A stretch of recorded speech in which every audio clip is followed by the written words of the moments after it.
Hi everyone, Allison Magali here, elementary teacher and children's author. Today I want to talk about using Elkonin boxes. Elkonin boxes, or sound boxes, are super helpful for a few reasons.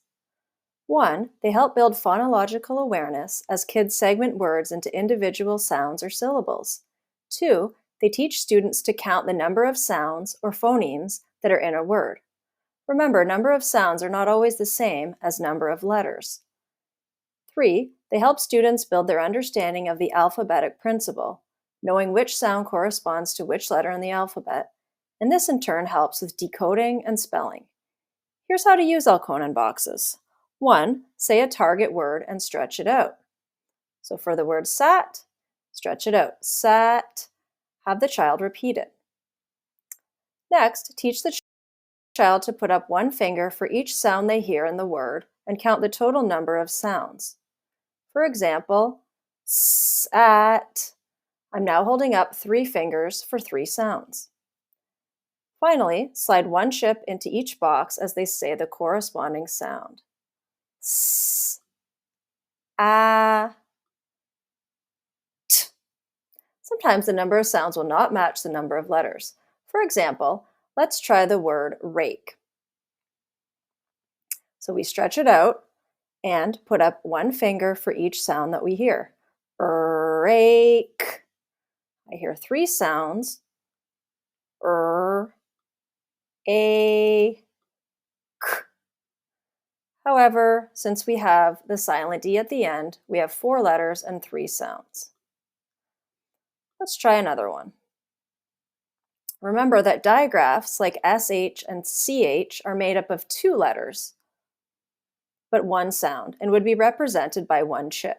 For example, the word ship. Ship. We have 3 sounds, but 4 letters again, since SH makes up 1 sound.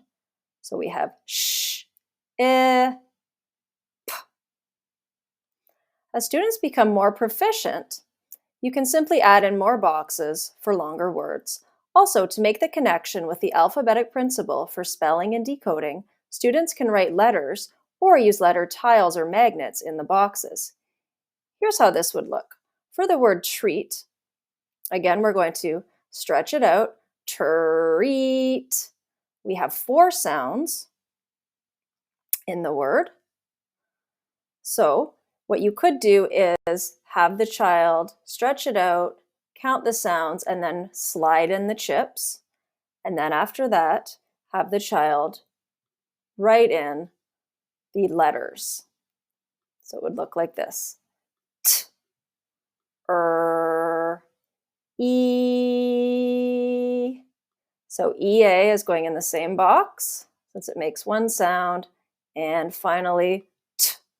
The word is treat. And finally, we have the word train. We're going to stretch it out and count the number of sounds. Train. Again, we have 4 sounds. You could have the child slide in the chips and then write in the letters. We have T, and then again, AI is the 1 sound A. So we put that together in a box. And last sound, N, train. I hope this is helpful for your learners. Thanks everyone for listening, and happy reading.